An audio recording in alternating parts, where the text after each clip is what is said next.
Hi, welcome everybody. This is David Brow with the Make Living Pleasurable Show. Today I have a wonderful guest, Jordana Toback, movement coach. Today we're going to talk about move more, amplify pleasure on the show. You know, the show is all about integrating pleasure, recognizing pleasure, creating and finding pleasure in all the purposeful and meaningful things that we do in our life to live a most performant life, and to find ways to fine tune, find the distinctions. And today we're going to have some really interesting experiences and learn from Jordana about moving more to amplify our pleasure in life. So let me tell you a little bit more about Jordana. First of all, welcome, Jordana. Thank you. Let me tell I'm you so a little happy to be here. Yeah, this is great. I've been looking forward to this, as you know. We've been looking forward to this. So Jordana is a professional dancer and choreographer, turned movement coach, and also focused on what she calls performance elevation, which we're going to learn about a little bit more later. She does what are called psychotherapeutic movement workshops, and that also we'll learn a little bit more about those big words.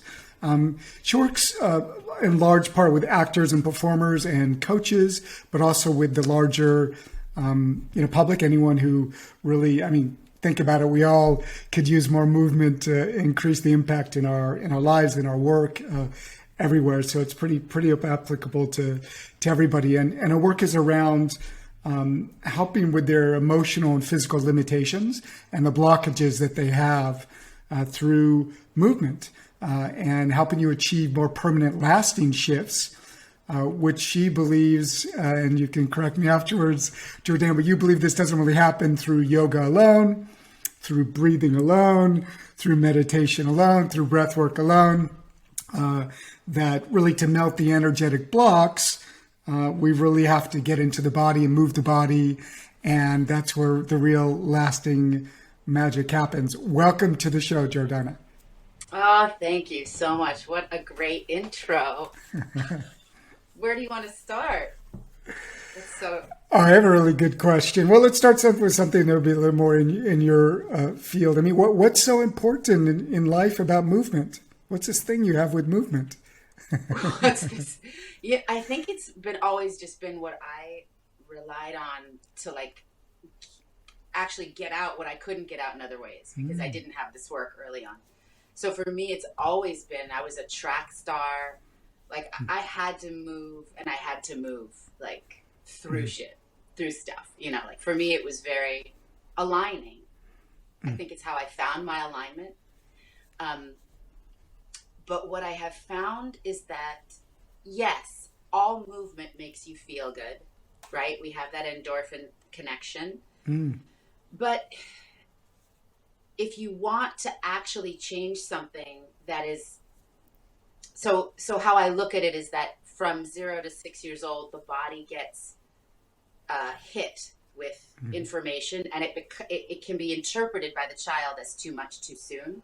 It's just that startles them. It can be anything. It doesn't have to be abuse. They're little teeny traumas. And so the body ends up holding it, and it becomes, because it's too much too soon, the child suppresses whatever feeling it's having around it. And also it's from the child's perspective, so the child doesn't necessarily know to actually express it even.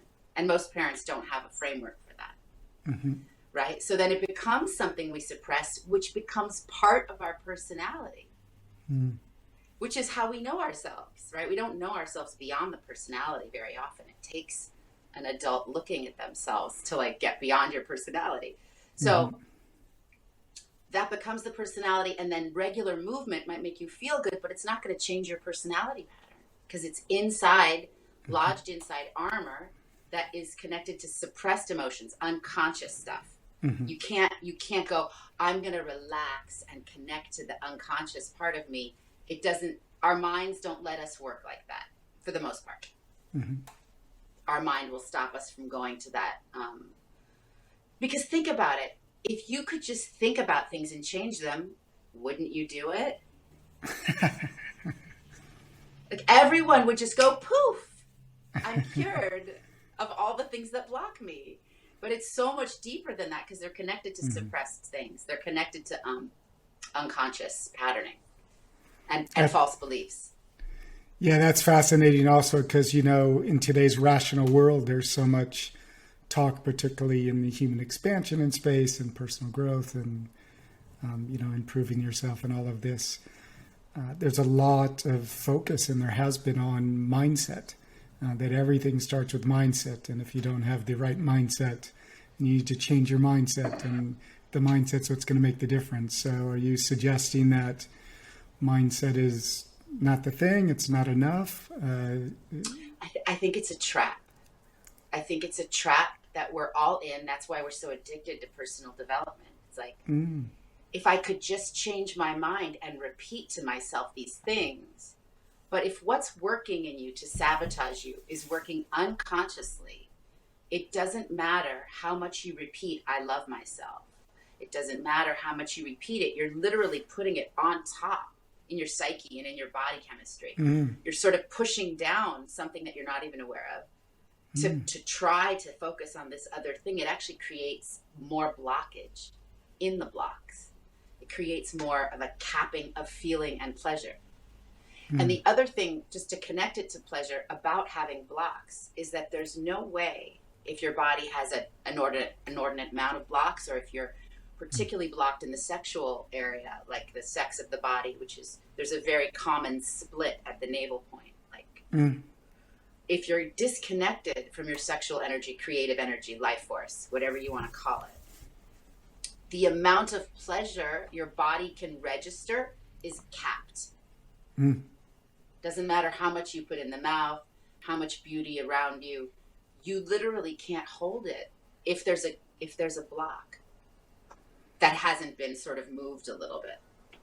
And I would think certain kind of dancing, shaking the hips, is going to help move some of it.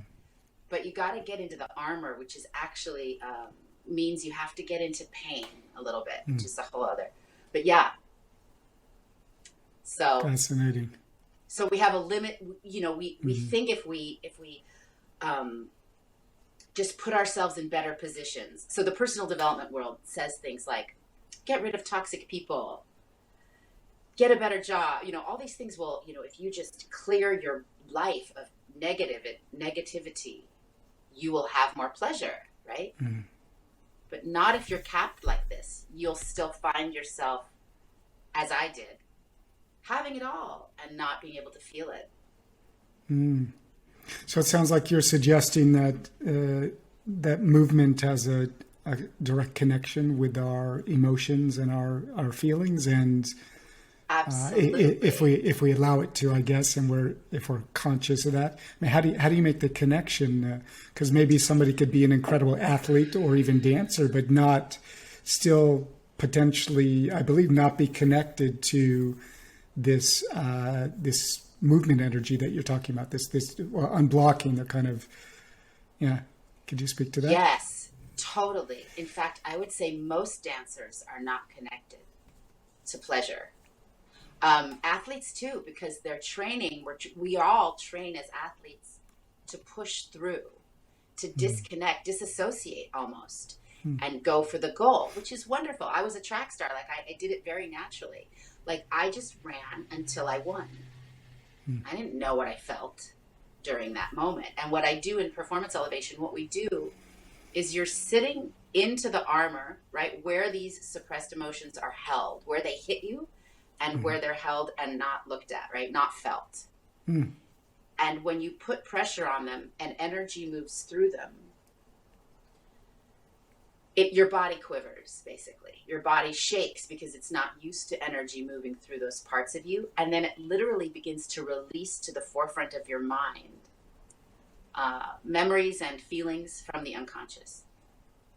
So you begin to understand yourself. There's just more feeling for you to feel, which means there's more pleasure, because pleasure is a feeling. It's a sensation and a feeling. Like it's something you actually, nobody can measure it except the dopamine levels. That's what we measure. You can't measure how much feeling I have around, whatever pleasure I'm taking in from myself, from my own body. So two things about that is the pleasure happens as a release, right? You release the tension or the block, energy moves. That is a release. So your body begins to know that release, and that becomes your alignment more than an alignment with a personality pattern that feels safe because we know it. Mm-hmm. It's a very different way to orient. Like, where do I want to be right now? And no, I don't think if you just tell your mind to do that, I don't think the body will understand or agree. So it becomes like a negative cycle with people that's why they're addicted to personal development. Is like, if I just did it right. Mm-hmm. It never worked for me. I mean, that's why I did the research. It never worked for me. So. But the body movement did. The body movement brought you back to this pleasure, and your feelings, your emotion gave you this expanded range, and so at the end of the day, even more capacity to live and perform and all of it, savor the world. Like when I had sort of a collapse early on in my dance career, like mid-dance career. I had sort of a nervous system collapse where I got chronic fatigue, but it was much worse than that. Like I couldn't move. I couldn't walk upstairs. And I didn't know why. And I met my healing teacher, and his first thing was like, do you know that you can have pleasure when you work? And I didn't know what he was talking about. I literally looked at him like he was crazy. So why did you look at him like he was crazy? I had no idea how to have pleasure from my dancing and from my choreography. I just knew that I didn't have it, but I didn't know you could. But you were doing what you loved, right? You were doing what you loved. To dominate, to slay, to prove myself. Very different energy. Very different than receiving, surrendering, enjoying. It's just a completely different. And also slaying, that dominating energy, is a defense pattern. It's a personality pattern. It's not actually the real you. The real you doesn't need to slay or prove, actually. What's underneath that defense. And so I started looking at that and I began to have more energy. It was literal. It was like I was collapsed and exhausted. And as soon as I started going, how can I have more pleasure here? Energy would move. And then, of course, I did the physical things as well. But even just that shift changed my energy so I could do more.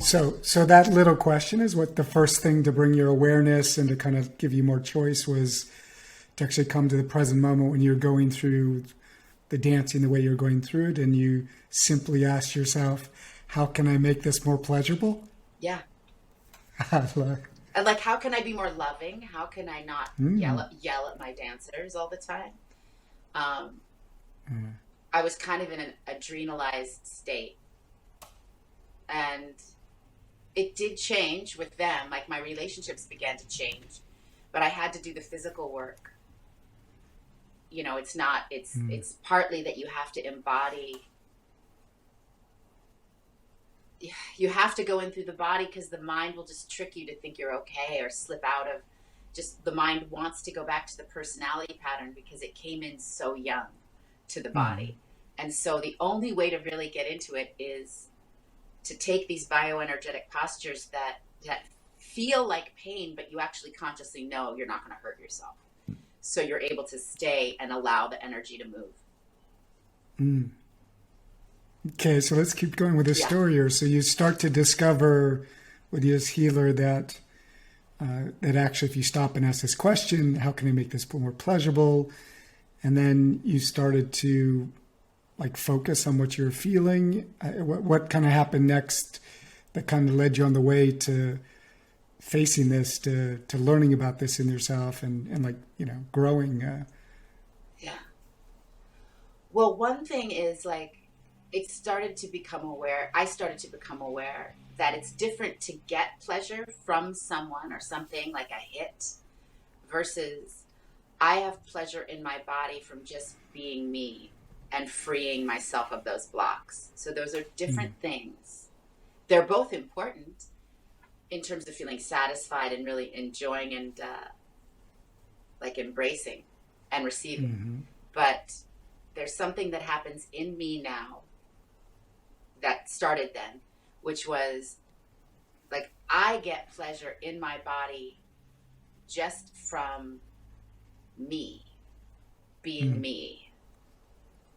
That knowing there's a hit that you get that's just you and source, that I believe the more you can feel that, the more pleasure there is to find. I without that, I didn't have I had a lot of, okay, that's enough. That's enough pleasure.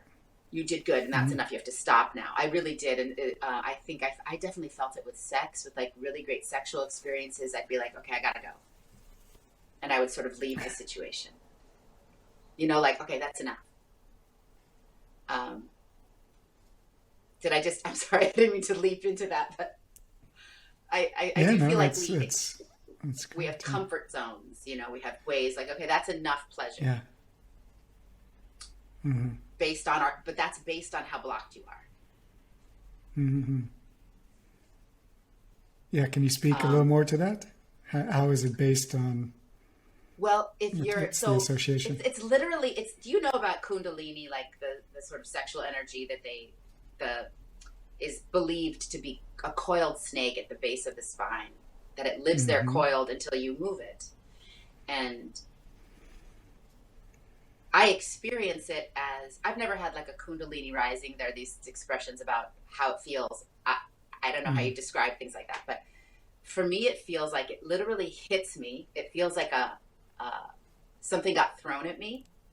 Yeah. But it's the most incredible, like lights and God and heaven gets thrown at me, and it moves up my body like, oh my God, everything's beautiful. Wow. Look at. That's how I experience the movement of that energy. I feel it more and more the more work I do on myself. And I know that I was not able to feel it when I was very capped with how much pleasure I would allow. And it was unconscious stuff. It wasn't stuff I could just unleash with my mind fully. It's the beginning is with the mind, but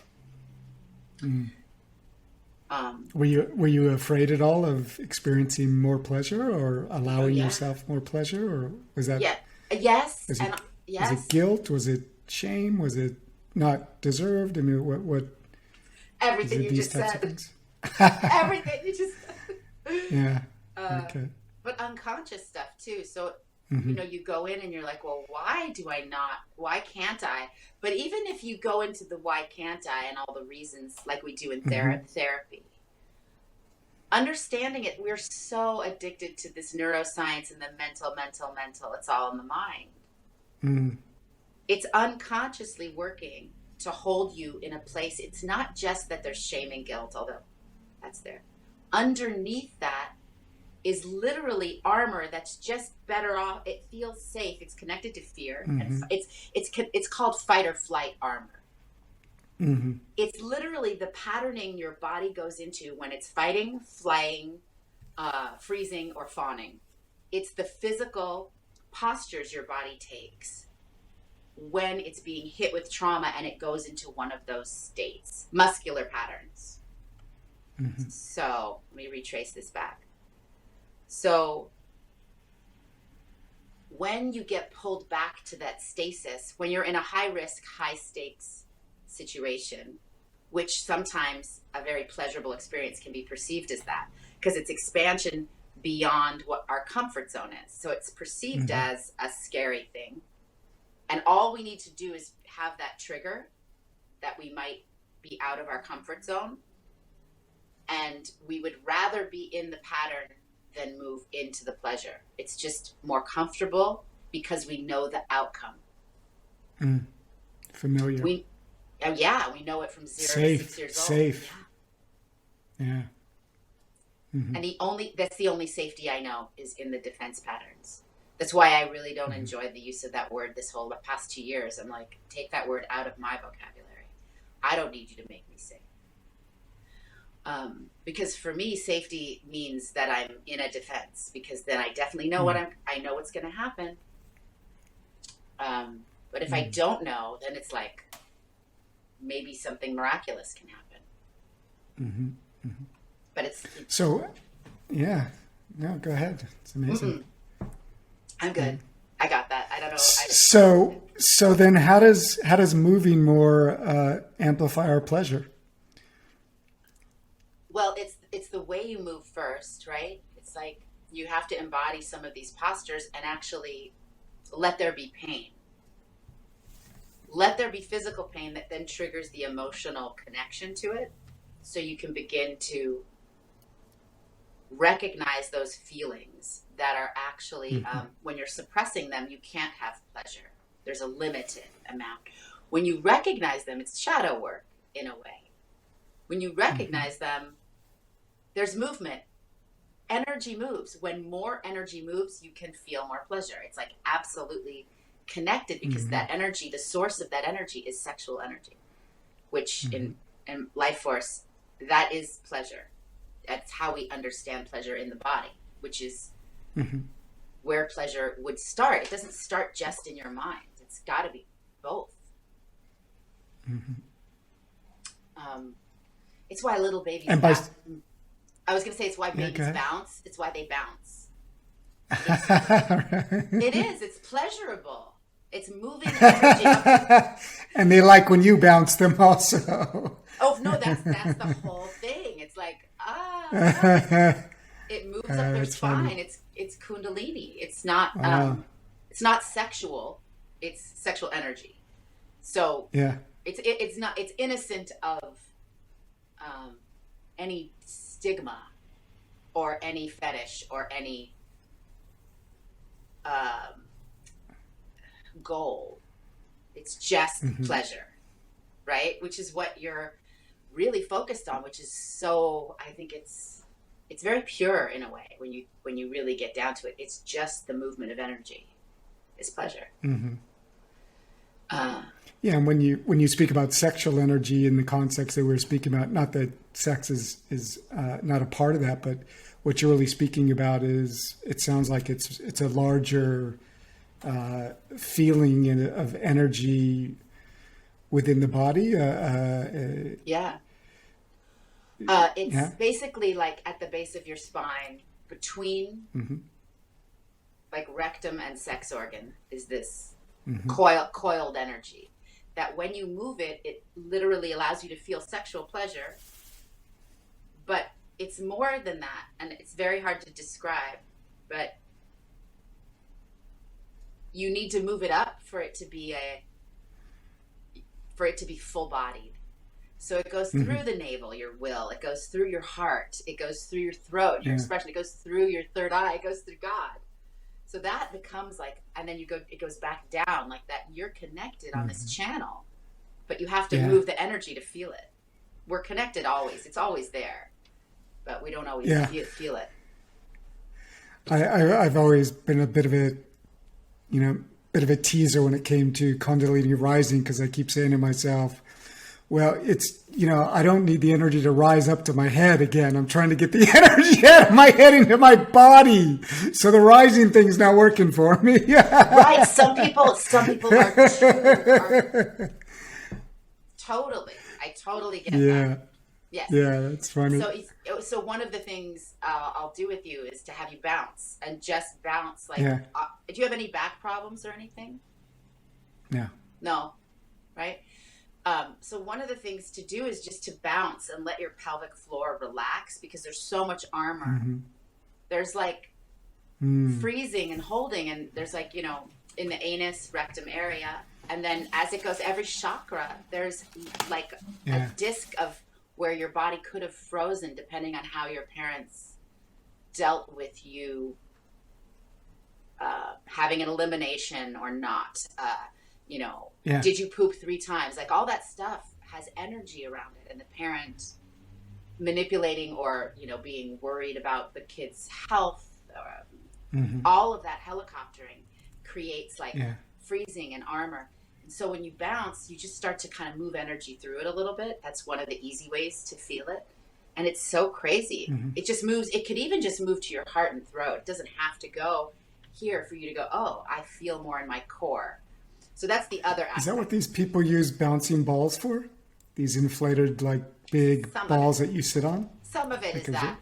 Some of yeah. it's therapy because you can feel resistance and it's a gentle way to use for resistance. But the bouncing, yes.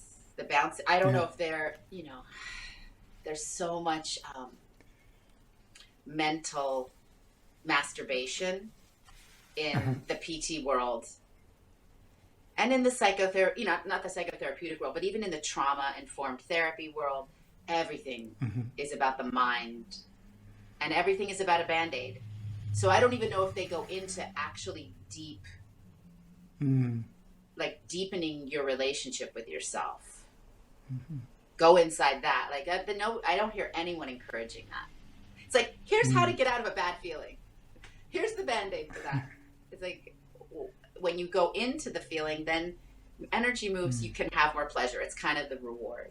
But you do have to go into it to get the deep change. So this is all part of your performance elevation training and seminars. This, I imagine you take people through this approach, this method to help start to liberate them and align them and reconnect them Yes. to their movement. Yeah. Yeah, well, I started working with actors last year. And so I just started kind of seeing how it worked, if it helped their performances, because some of them have panic attacks, things that are very embedded in their personality. Performance anxiety, jaw tension. Like as soon as they start acting, this gets locked, And so I had a lot of really positive results. I'm offering a workshop just coming up for coaches, and it's like I immediately got like a bunch of teachers interested because they're offering their services, and yet they feel capped in how they serve.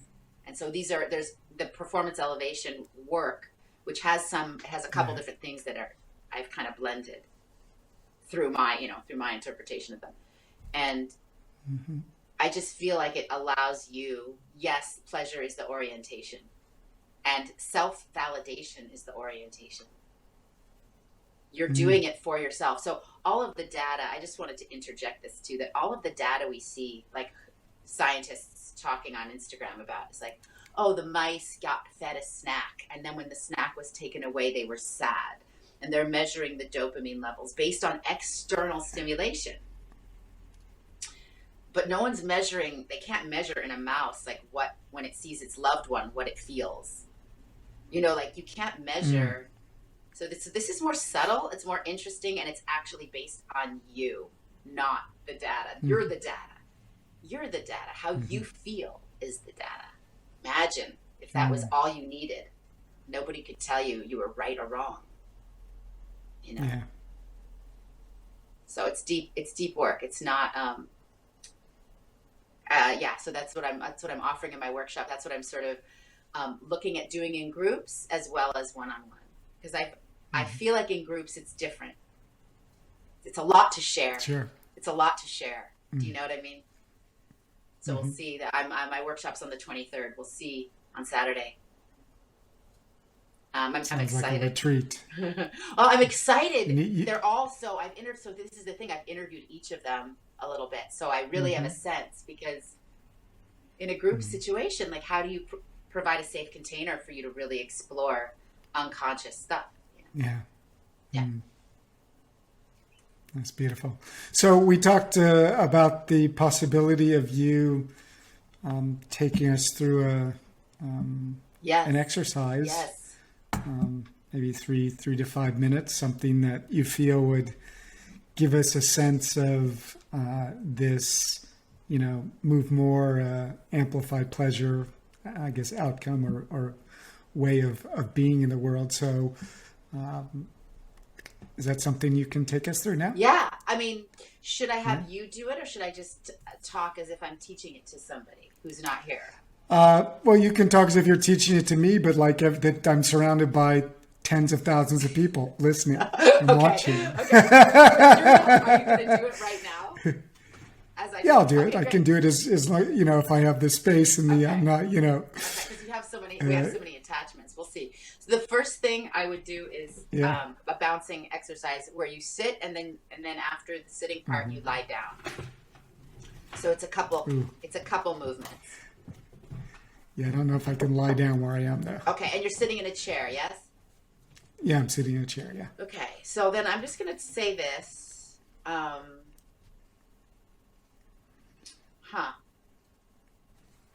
I thought we had a little more movement than that. Well, we could do this one. This is one that just creates. This is what I usually do at the end of a session. Okay. So basically, we are electricity.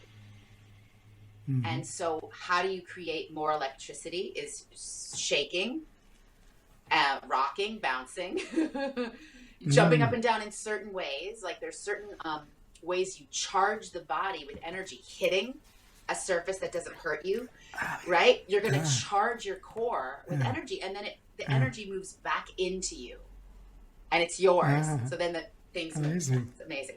So it's done with the intentionality is really amazing. So one thing you can just do while sitting is like shake your hands. Can you see me? So I'm just going to shake, and I'm going to shake. I'll show you without talking first, and then I'll talk So my whole body shakes, my hands shake, my wrists shake. Like you almost want to let your jaw go like that. And just let the spine shake a little bit. Yeah. And keep it in front of you, David. Make sure you're inhaling and exhaling. Doesn't matter if it's through the nose or the mouth. Yeah. Do a little blow. Yeah.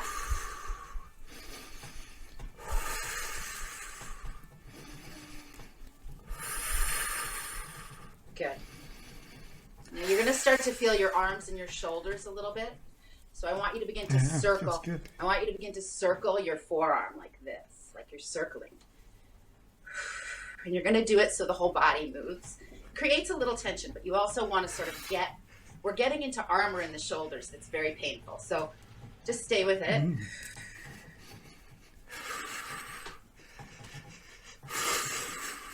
Good. Excellent.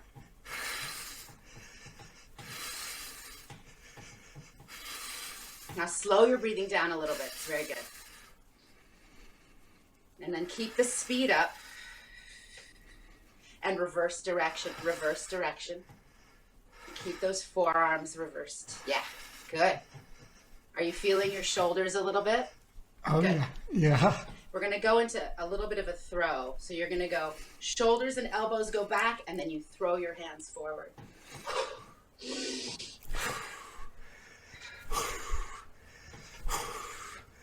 You're going to feel your neck and shoulders. Keep going.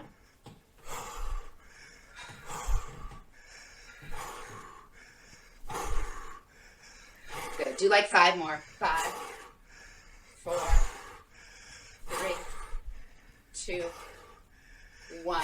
And then close your eyes. Bring your hands down to your knees, palms up. Just breathe slowly.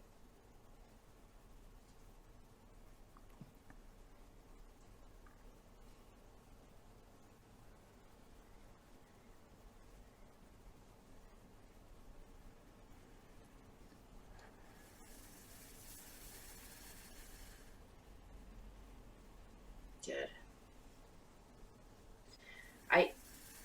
I normally do something here where you can feel let's try it. Just watch out for the wires. Okay, so I want you to kind of shake your hands in front of you until you feel, sensation-wise, until you feel like there's something between you and the air. Like you can sort of feel it. And then I want you to go up to the third eye, like up in the air over the crown. Sort of get connected to it, and then come down to the nose height, sort of right in front of your jaw and neck. And then go down to the navel in front of you, feeling it. Good. And then up again. And you're sort of tapping at your aura. You're really creating more electricity between you and your aura, which is an extension of you. It's heat coming out of you. So you're just moving in and out of it with your hands and your arms. And then I want you to hold your hands up above and slowly come down. You're going to go up and down really slow. Just keep breathing, tracing your electromagnetic field with your palms. And then as soon as you come down, you're going to just float right back up. Let it float.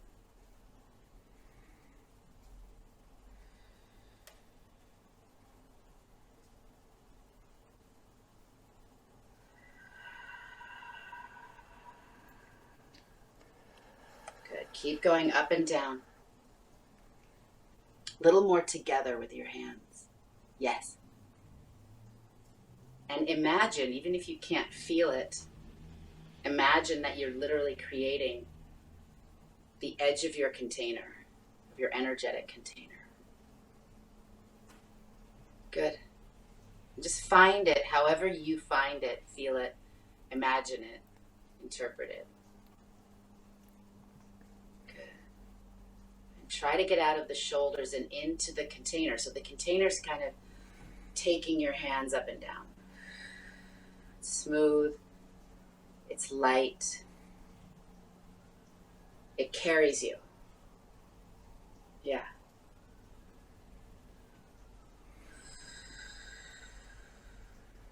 And then just take it out to the side. Do the same thing to the sides of the body.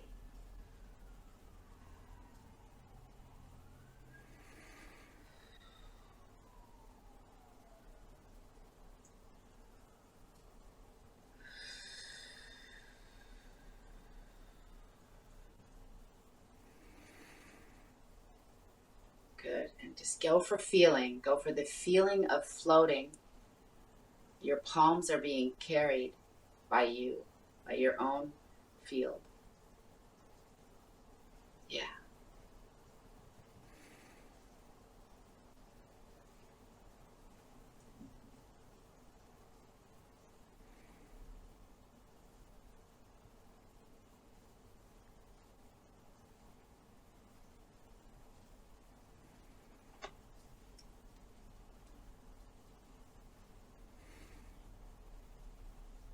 Good. And this time when you come down, yeah, just bring your hands to your knees.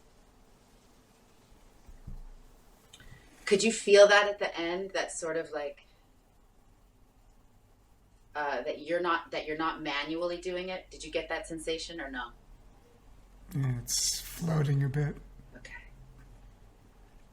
Because what it feel? Yeah, it's gliding. Yes, exactly. Yeah. And that's you. That's yours. It's magical, right? And when people enter your field, you're protected, but you're also, it's your projection. It's also what attracts people to you is how that feels to them, how your field feels to them. So we're expanding our field as we do this. We're opening it and sharing it. Charging it. You're charging it. We're charging it. Okay. Because it's not like it has to be bigger. It just has to contain you. It just has to contain you. This is one of the ways we feel pleasure is we feel safe and self-trusting. For me, trust is like a huge turn on in every way. I feel so much pleasure trusting myself and trusting someone else. And I feel the opposite when I don't. And when you can feel like I'm safe in my own container, you know, it's just, there's a very, it feels like wholeness to me. So that's just one easy way that we're not really getting into the pain of armor, although we do get into the pain of the shoulder armor a little bit.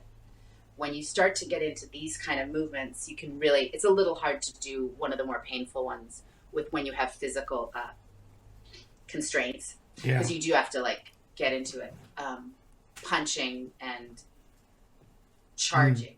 But this one I find is very, like, it really moves a lot to just move the shoulders because we have so much armor there. Yeah, I sense that in people when I see people very kind of stiff, very kind of rigid, the way they turn with their neck doesn't feel very fluid. Yeah. Sometimes maybe that's part of it. And there's all sorts of reasons we have for it, but some of it's just, it's the fight. A lot of it's fight or flight armor. Like, what position does your body go into when it's going to fight? Flight is running, so sometimes it's more back and kind of thrown. That's flight. And the fawn is like a collapsed, like, oh, I'm no threat to you. It's like a collapsed, I'm a victim posture. But you're frozen like that. You're frozen in that. So even if you have the mental mindset shift, like, I'm not a victim, your body knows it was, and that needs to be heard, and it needs to be addressed. Please freeze. The freeze muscles end up being like calves. That's where the armor is, and like the core of you, the belly. Usually, there's a lot of digestion issues in that defense pattern. So you literally go in and move that part of the armor to just see if energy can move through it, and see if that has any real world measurable result on the person. You know. And so this kind of an exercise like we just did, which is amazing. I'm so Oh, busy. good. It's like, that's great. Well, you're etheric. You're very connected to the ethers. Yeah, very. Thank you. Very. Very soothing. Very calming to my system. I think partially, maybe the effect is different on everybody. I can speak for myself that surely physical stuff I do have a connection to for sure. So I'm quite athletic and have always found physical stuff has always been a big part of me connecting to myself. Me too. And reconnecting with myself and calming myself. And I've never done anything really professionally with that as yourself, but in my own ways, quite an athletic life. And I've really noticed how useful that is for me. So I'm really curious about the other things that you do. I even think about, we talked about this a little bit when I went to the Lee Strasberg school, and like we went into all these sensations and stuff. But like what we're doing here seems to be like almost the opposite of that.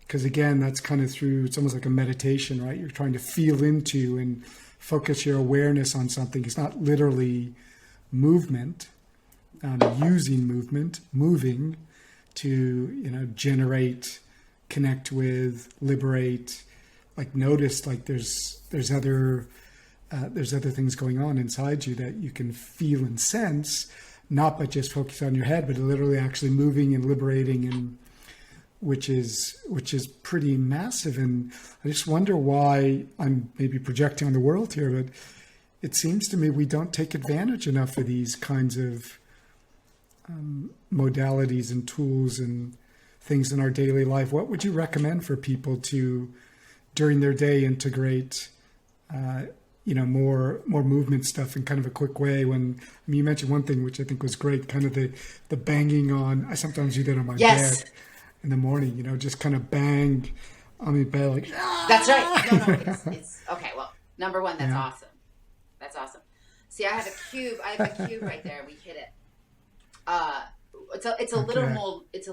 It's more literal and more specified than primal scream. It's different. But they both are really effective for different things. Okay. I think, so hold on, you said a bunch of things. The reason I started talking to actors first was because even with a mental exercise where you're going into feelings, if you can't feel them because you have a lot of armor and rigidity, you can't actually feel the feelings that you're acting, and then the audience won't feel you as much as you could be felt. So that's my approach to actors, is you need to feel more so you don't have to work so hard. You're just in the scene, you're in the moment, you're just more accessible to yourself. And it's not, and why is that not as popular or common? There's actually very specific reasons why. And I just want to mention one, and that is that Wilhelm Reich, who I study and whose work a lot of this is based on, he He was hunted down by the FBI and arrested at 70.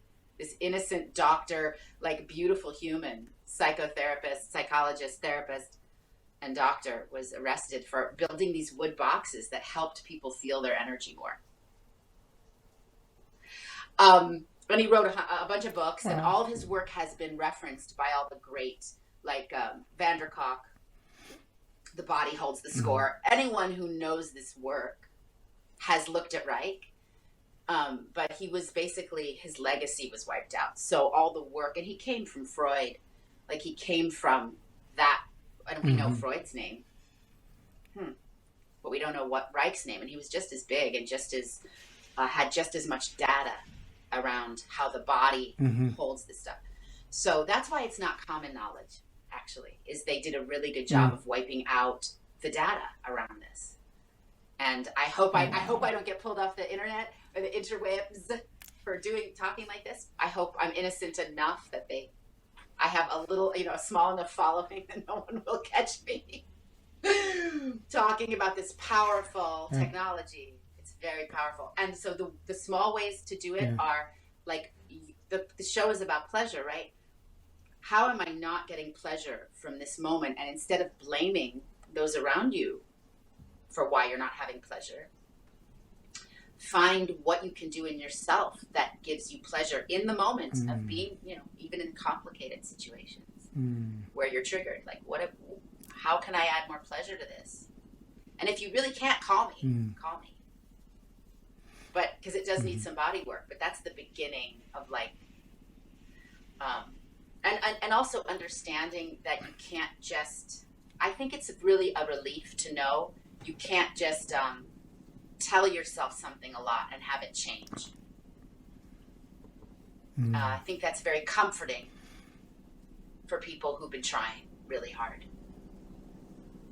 And so I would say you have to go to the body, and you definitely, like, I would love you to come to my workshop. I'll talk to you about it after. Just come and get a sense of like what I like, it's because you really do need to move with some freedom, right? Like you can't, it's not just jogging.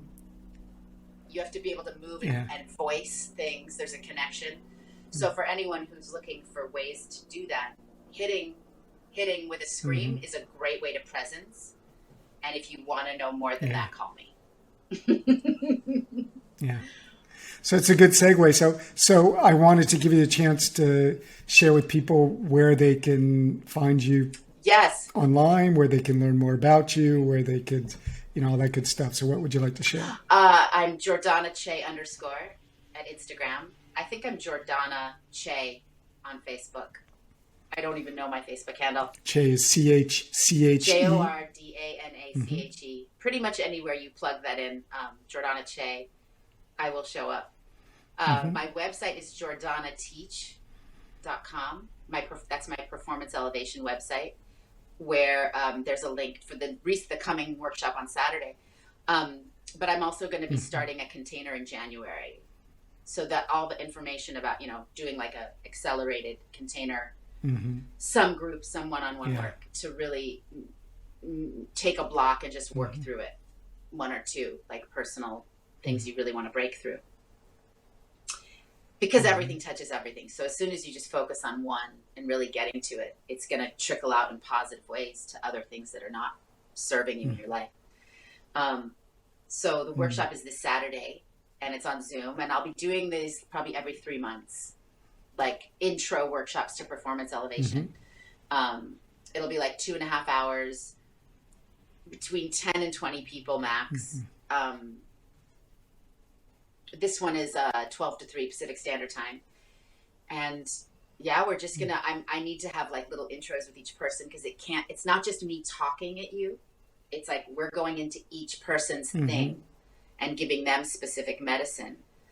And very deep and intimate. It has, it kind of, for me, that's kind of how it has to be. The deep feeling, it's hard to get there when it's real vague in general. It's hard to get there for some of us. That's where you find me. Okay, great. Well, I'm going to ask, we will find you. I will put in the show notes also all those links. And I'm just going to ask you one more question. And then, as I traditionally do on the show, I'm going to let you close the show for us and share whatever you want to share related to Move More, Amplify Pleasure, your last inspirations, teachings, wisdom, message, whatever you'd like to share. But my question before that is, what is pleasure to you? Well, one of the things that's pleasure to me is, remember I wrote on one of your posts, practicing timelessness. I haven't done this in a while. This is one of the ways I finally conceived of my daughter. I was having trouble holding a pregnancy. I was pregnant multiple times. And one of the things I did when I finally kind of got myself ready to try one more round was I would just walk around with nowhere to be and just take in what was outside of me, which was like beautiful street in Park Slope, Brooklyn, beautiful day, and just like take it in with nowhere to go and no agenda. For me, as a doer, as a 3 on the Enneagram, that is very pleasurable to me. To just be like, I don't have anywhere to go. I don't have anyone that I need to meet. Like that's a very, a big shift in perception for me. So that gives me a lot of pleasure. And the other thing that I found is just when I dance and I go into a song, the world of a song, for me, I just let the song take me, and it's a channel. It's not me. And it is me, but it's through me. It's through me. And I feel like I connect to source in that way. And it feels also very freeing of monkey mind. So I also find that really pleasurable. Yeah. Those are two major ones. Beautiful. Well, beautiful. I'm gonna thank you very warmly for being on the show, sharing with us all your movement magic. I invite everyone to go explore and experience that more with you. Yes. And with that said, I'm gonna let you close off the show here and share whatever you'd like to as we finish up. Yeah, I think the thing I want to comfort people with is that everything is accessible to you. It's hard with personal development the way it is being so mental. You think you're doing it wrong, and that's kind of what keeps you addicted to it. But just know that the whole truth isn't there. So if you've been chasing something that hasn't worked yet, you probably need to go in through the body in a different way. And you will notice real world measurable results literally in the moment. And you can make permanent shifts. You can actually change things that feel inalterable. Like it feels like you could never change them. You can. And it's okay to go against the grain, that the mindset way is the way. It's okay to open your mind and think, maybe it's not the only way. Even though that's what we're being told constantly by the media and by what we're being sold generally in the sort of personal development communities and coaching communities. It's more than that. Your body has more to offer you than you know. And so there's a lot more available to you than you're even aware of. I hope that's a comfort, I hope that's a comfort to people to know that. Definitely. Thank you, Jordana. Thanks, everyone. We'll see you on the next episode of Make Living Pleasurable Show. Thank you so much. Bye. Bye.